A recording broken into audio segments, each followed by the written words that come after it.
Hello everyone, welcome again.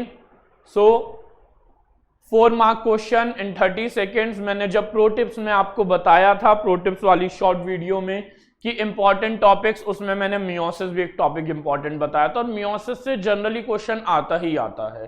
तो आप लोग आई होप मियोसिस ऑलरेडी पढ़ चुके होंगे और रिवाइज भी कर लेना या कर लिया होगा। जिसने नहीं किया एक बार और रिवाइज कर लेना। मैं थोड़ा सा आपको मियोसिस से रिलेटेड रिवाइज करा रहा हूं। मियोसिस 2 स्टेप प्रोसेस होता है, मियोसिस 1 मियोसिस 2।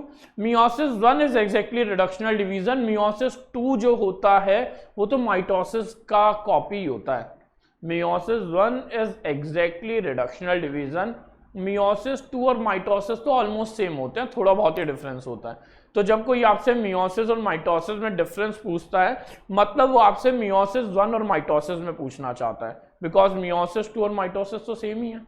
ठीक है, तो हम मियोसिस 1 में prophase 1 is the longest phase. उसके सब फेजेस होते हैं, that is leptotene, zygotene, pachytene, diplotene, diakinesis. इन पांचों में क्या क्या इंपॉर्टेंट है वो हम नजर मार लेते हैं। तो सबसे पहले लेप्टोटीन में chromatin fibre become long slender chromosomes, nucleus enlarge. इसके बाद जाइगोटीन, सबसे इंपॉर्टेंट जहां से क्वेश्चन बनता है। जाइगोटीन में जो होता है वो क्रोमोसोम कंडेंस होते हैं। क्रोमोसोम कंडेंस होने के साथ साथ साइनेप्सिस फॉर्मेशन होता है, होमोलोगस क्रोमोसोम्स की पेयरिंग होती है, साइनेप्टोनिमल कॉम्प्लेक्स इसे सपोर्ट करता है। इसके बाद आता है पेकाइटीन में। पेकाइटीन में जो इंपॉर्टेंट है, ये जनरली सबसे longest phase of prophase 1 is pachytene. Pachytene में बाइवेलेंट क्रोमोसोम स्प्लिट होना शुरू होते हैं into similar chromatids. Tetrad formation pachytene में होता है। रिकॉम्बिनेशन नोड्यूल्स अपीयर होते हैं। क्रॉसिंग ओवर होता है। क्रॉसिंग ओवर के लिए एंजाइम की रिक्वायरमेंट होती है, रिकॉम्बिनेशन के लिए रिकॉम्बिनेज, वो सब पढ़ोगे आप इसमें। क्रॉसिंग ओवर में एंजाइम इज रिकॉम्बिनेज। फिर आता है डिप्लोटीन, जिसमें साइनेप्टोनिमल कॉम्प्लेक्स डिसोल्यूट करता है, हटता है।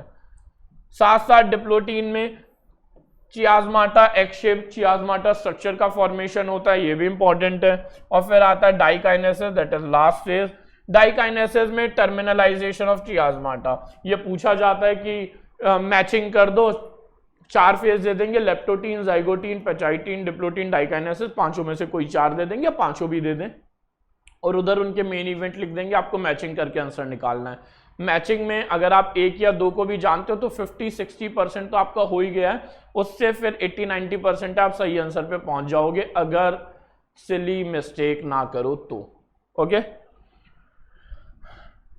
इसके बाद मेटाफेज 1 में स्पिंडल फॉर्मेशन सारा कंप्लीट हो जाता है। क्रोमोसोम जो है पेयरिंग सब अलाइन हो जाती है मेटाफेजिक प्लेट में। एनाफेज 1 में उनका सेपरेशन होता है और telophase 1 then is the last stage.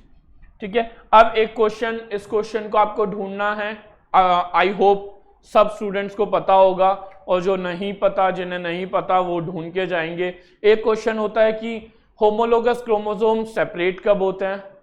एक क्वेश्चन आता है एलील सेपरेशन कब होता है। माइटोसिस में एलील सेपरेशन नहीं होता, मियोसिस में एलील का सेपरेशन होता है इन एनाफेज 1, अगर क्रॉसिंग ओवर नहीं हुई है तो। और क्रॉसिंग ओवर हुई है तो एलील सेपरेशन होता है फिर मियोसिस 2 में। ऐसे कुछ कंसेप्ट पढ़ाए गए थे क्लास में, आई होप सबको याद होंगे। इसके बाद meiosis 2 is equivalent to mitosis. तो मियोसिस 2 रिलेटेड आप याद रखिएगा, मियोसिस 2 और माइटोसिस।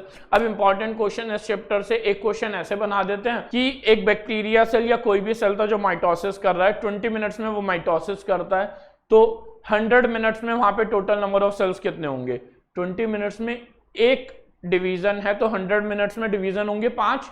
100/20 is equal to 5। 2 की पावर n फॉर्मूला होता है, 2 की power n is 5, n is number of division, 5 put करोगे आंसर आ जाएगा। ओके, एक क्वेश्चन इस चैप्टर से ये भी आता है, अगर G1 फेज, S फेज में क्रोमोसोम नंबर और DNA कंटेंट इतना था, तो after S phase, G2 phase या आफ्टर M फेज या M फेज में क्रोमोसोम कंटेंट, क्रोमोसोम नंबर और DNA कंटेंट कितना होगा। इससे रिलेटेड भी क्वेश्चन आता है, तो वो भी आप देख सकते हो, रिवाइज कर लीजिएगा। Thank you.